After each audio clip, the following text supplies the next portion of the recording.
may nagregalo sa atin na bagong shoes ng One Up, manufactured by World Balance Philippines.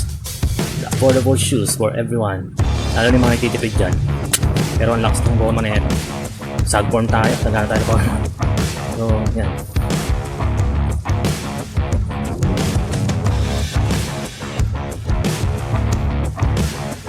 What's up mga katambulero? May nagregalo sa akin ng bagong kits na gagamit natin sa liga. Ayun ang mag-unboxing.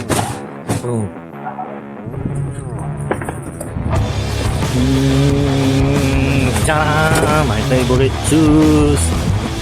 Oh, basta nyo, napaisip na kung magkano halaga nito. Siyempre, affordable to. Ano pa ba? Hindi. Ang One Up design ng World Balance. Nakapangalan siya sa World Balance, mayroon bang pinaka-design niya ito, One Up. So ayan. Wow. Salamat sa nagregalo. Thank you sa'yo, sponsor. Thank you rin din sa World Balance kasi napakaganda ng naisip nyo na may ibang name na gamitin. Pero kayo pa rin ang manufacturer. Pero the design kasi nakangas na ito. Lalo na pag nagda-drums ako, nakikita sa video yung gamit ko na sapatos, no? Pero pwede na siyang pangsabayan. Pwede na siyang panglaban, no? Support local tayo mga friends. Pero pagkatingnan mo naman, no? Ito palang pre. Ito palang pre. Ulam na pre. Napakasimple niya pero ang lakas. Oh. Igutin mo man. May ganito kong kulay na sapatos, yung pila ko dati. Regalo din niya sa akin. So mahal siya, nasa 4K. Pero nabili lang namin ng 2 plus ata, 50%. Alam niyo na, sa mamahaling mga mall. Pero ito kasi worth it, napakamura. Pero tingnan mo naman, napaka-engas, no? Mura siya pero ang lakas ng dating. Promise yung selas talaga. Ang sarap pang hampas ng ibis. Solid.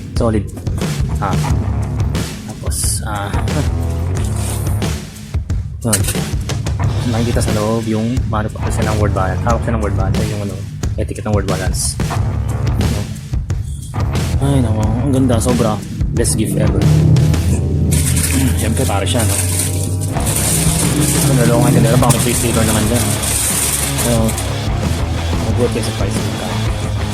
Solid, nakakatakot naman dumi ng tugtog yun. Tingin ko, gagamitin ko sa mga gigs.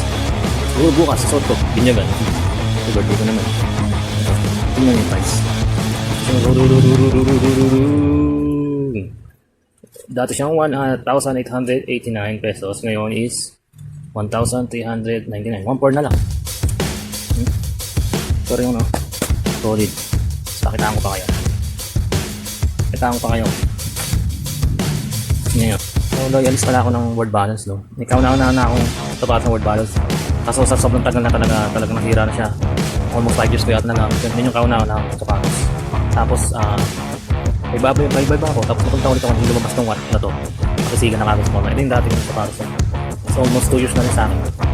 Pero tingnan mo, ang angas pa rin. No? Ang lakas makala ng lakas makadating ng logo niya. Marin ang nakaisip niya ito. Nung una, hindi siya pansinin. Pero nung lumabas yung mga design. At yung design niya, hindi siya tulad ng sa World Balance niya. May sarili siyang design. So kung gusto niyo ng pang gigs, pang forma, affordable, malakas dating, ang lakas mga original. Pero local brand po siya, pang Philippines. Pero support local tayo. Meron din naman ang original sa sapatos na talaga kasi mamahalin. Kaso hindi siguro sana yung pa ako. Namaltos. Pinang-jogging ko lang, sumakit na kagad yung pa.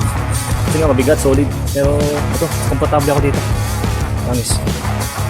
So World Balance. Baka naman.